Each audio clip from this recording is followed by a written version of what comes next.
Бұл аты шүкір сөзді мен жалпы TikTok пен Instagramда ғана естимін ба десем, бір күні телевизорда дәл осы бағдарлама болып жатыр. Дәл осы бағдарламаға хайп қуалап немесе қара пиар арқылы танылған адам келіп сұхбат беріп отыр. Бұл хайптың ең жоғарғы деңгейі. Бұл біздің қазақтың деградацияға өте қатты ұшырағанның белгісі. Сәлем достар, сіздермен бірге Диас Базарбай арнасы. Дәл бүгінгі блогта біз хайп қуалап немесе қара пиар арқылы танылған адамдар жайлы айтатын боламыз. Жалпы адамдар ғана емес, теле бағдарламаларды да айтып, түсін түстеп, атын айтып бере аламыз. Сіздермен бірге Диас Базарбай. Арнаға жазылып, видеоларға лайк басып отырайық. Ендеше біз бастайық. Бұл жайлы, бұл ақпарат жайлы, бұл теле бағдарлама жайлы көптеген бұл блогерлер уже айтып тастады. Мен ең соңғы болып айтып жатырмын. Кім айтқанын айтайын. Аби Адикус бұл жайлы айтты. Умырбаев бұл жайлы айтты. Олардың айтқанымен біздің айтқанымыз сай келмейді және комментарийға осы жайлы жаза кетіңіздер. Мен әрине ең соңғы болып шығарып отырмын. Бұл аты өшкір сөз біздің адамдардың әбден мезгісі шығарды десек болады. Қара қатын қолтық шаш. Бұл бағдарламаға келудегі мақсаты өзінің деңгейін көтеру. Өзінің деңгейін қара пиар арқылы көтерді және соны жай ғана жылы жауып қоя салу, бұл жерге келіп ақталу немесе дәл осылай өзін жақсы көрсетіп, жақсы көзқараспен өзін дамыту. Бұл жайлы енді айтпасақ та түсінікті. Қандай бағдарлама көмектескені астарлы ақиқат. Бұл бағдарлама ешқандай адамға өте пайдалы немесе жақсы жағынан көмектеседі деген бағдарламаларға жатпайды. Бұл хайп арқылы дамып жатқан, хайп арқылы өсіп жатқан теле бағдарламалар жалпы астарлы ақиқат қана емес, сондай-ақ қалаулының басқа да дәл осылай ұрыс-керіс болатын жобалар дәл осы қара пиар арқылы дамиды. Олар өздерінің рейтингтерін дәл осылай көтереміз деп ойлап, дәл осылай бағдарламалар ашады. Дәл осылай айқайласып, шуласып, немесе бір-бірімен төбелесіп жатқандары жайдан жай емес. Барлығы хайп үшін. Адамдар соларға қызығып, соларды қарайды. Жалпы теледидар дегеніміз кішкентай баладан бастап еңкейген қарияға дейін қарайтын зат. Бұл жерде ешқандай шектеу жоқ. Сондықтан ойланайық достар. Бұл бағдарламаларды шай үстінде немесе тамақ үстінде балаларыңызбен бірге көруге болмайды. Бұл сіздердің балаларыңызға өте үлкен қауіпті. Бұл бағдарламаларды жалпы егде жастағы адамдардан бастап қарияларға дейін көре бастайды. Қариялар неге бізге ақыл айтпайды десек, олар үйлерінде қалаулым көріп отырады. Қалаулым басқа да жобалар, дәл осындай ұрыс-керіс, тартыс, төбелес болып жатқан бағдарламалар бізге қызық. Неге? Өйткені біз деградацияға ұшырап жатырмыз. Бұны қалай білуге болады? Мысалға, мен өте қатты еңбекпен дайындалып видео шығардым, бірақ ол аз просмотр жинайды. Дәл осылай қара қатын қолтық шаш секілді мөлдір сияқты дәл осындай видео түсірсем, мен бірден хайптың ең жоғарғы деңгейіне шығып, TikTok пен Instagramда бірден дамимын. Біздің халыққа жалпы жақсы нәрсе, пайдалы нәрсе өте қазір жақпай қалған десек болады. Оның себепшісі болып бізге дәлелі болып келетін қара қатын қолтық шаш және мөлдір, басқа да Байзақова, Шырын Арчаева секілді адамдар кепіл бола алады. Оның бір дәлелі, мен алдымда ғана бір Никонет деген бала жайлы әңгіме қозғадым. Ол 1000-нан аса просмотр жинады. Ал кейінірек мен сіздерге пайдалы андроидқа немесе басқа да смартфондарға керек программалар жайлы айтқан едім. Ол видео 34-35 просмотрдан аспады. Ары қарай жоқ просмотр.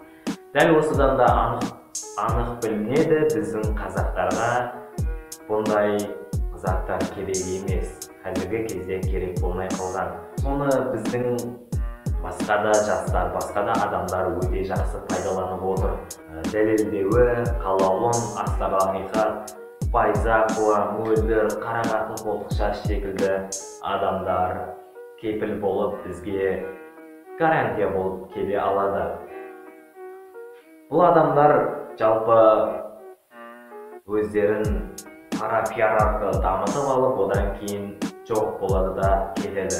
Тіпті жақсы адам болып кетуі де ғажап емес. Дәл осындай жағдай Қарағатын Қолтықшашта болды.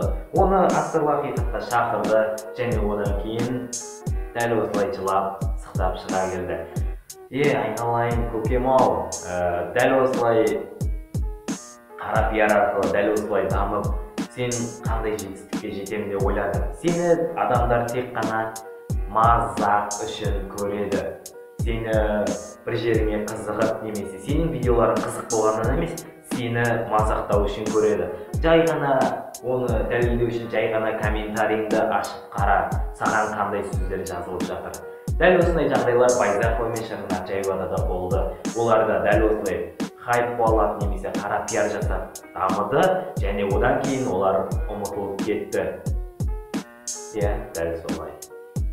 Тура сен де сол секілді ұмытыласың да кетесің. Сол кезде бүкіл аудиторияңды ешкім қалмайды.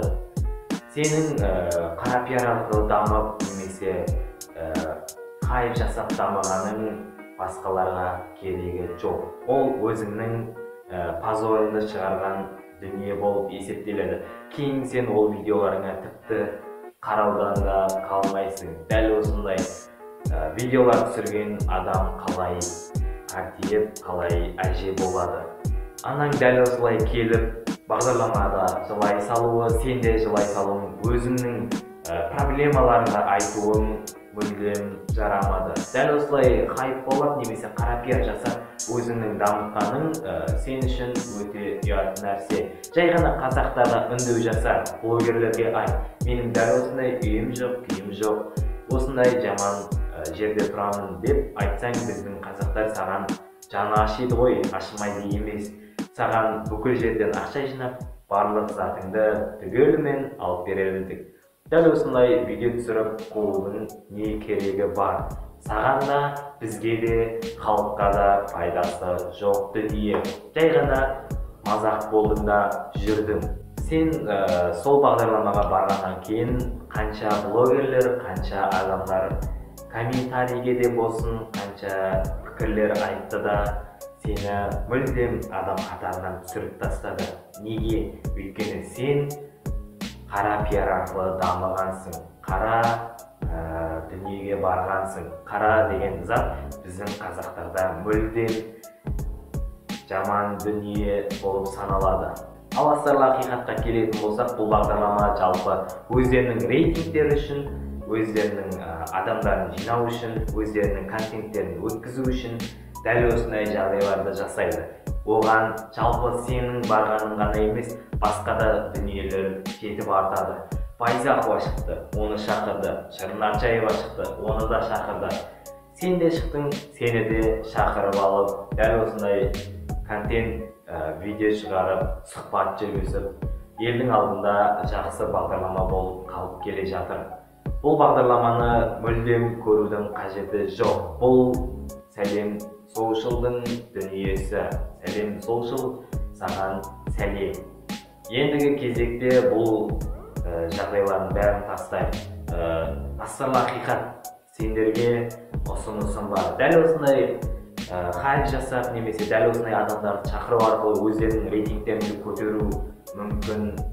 Ол да дұрыс шығар, сендердің рейтингтерің көтерілгені өздеріңе жақсы ғой, бірақ халыққа берер ешқандай пайдасы жоқ. Сендерге неғып осы мәселе бағдарламасы секілді өздерінің бір адамдарды алып, соның даусына немесе бір сөзіне мән беріп, дәл осындай хайп жасамасқа. Сонымен бұл видеоның соңына да келіп жеттік. Достар, арнаға жазылайық, видеоларға лайк баса кетейік. Дәлмендей адамды сіздердің қолдауларыңыз қажет. Келесі видеоларда ендігі кезекте жақын уақытта шығады. Сіздермен бірге болған Диас Базарбай. Арнаға жазылуды ұмытпаймыз. Ендеше сау саламатта болыңыздар.